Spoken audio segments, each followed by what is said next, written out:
പുതിയൊരു വീഡിയോയിലേക്ക് സ്വാഗതം. കേരള പെൻഷനുമായിട്ട് ബന്ധപ്പെട്ടുള്ള ഏറ്റവും പുതിയ അപ്ഡേറ്റുകളാണ് ഈ വീഡിയോയിൽ നമ്മൾ ഡിസ്കസ് ചെയ്യുന്നത്. കേരള PSC ചെയർമാനും അംഗങ്ങൾക്കും പെൻഷൻ വർദ്ധിപ്പിച്ചു. 2025 ഫെബ്രുവരിയിൽ കേരള സർക്കാർ PSC ചെയർമാനും അംഗങ്ങൾക്കും പെൻഷനിൽ വൻ വർധനവാണ് അനുവദിച്ചിരിക്കുന്നത്. മുൻ ചെയർമാന് പെൻഷൻ 1.25 ലക്ഷമായിരുന്നു. അതിൽ നിന്നും 2.5 ലക്ഷമായിട്ടാണ് ഇപ്പോൾ വർദ്ധിപ്പിച്ചിട്ടുള്ളത്. മുൻ അംഗങ്ങൾക്ക് പെൻഷൻ 1.20 ലക്ഷമാണ്. അത് 2.25 ലക്ഷമായിട്ട് ഉയർത്തിയിട്ടുണ്ട്. ഈ വർധനവ് ഡിസ്ട്രിക്റ്റ് ജഡ്ജിമാരുടെ ശമ്പള സ്കെയിലുകൾക്ക് അനുസൃതമായിട്ടാണ് നടപ്പിലാക്കിയിട്ടുള്ളത്.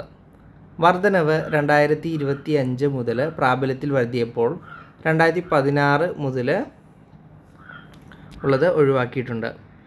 അടുത്തത് ക്ഷേമ പെൻഷൻ വിതരണമാണ്. വിഷു പ്രമാണിച്ച് ഏപ്രിൽ മാസത്തെ ക്ഷേമ പെൻഷൻ നേരത്തെ തന്നെ സർക്കാർ വിതരണം ചെയ്തു.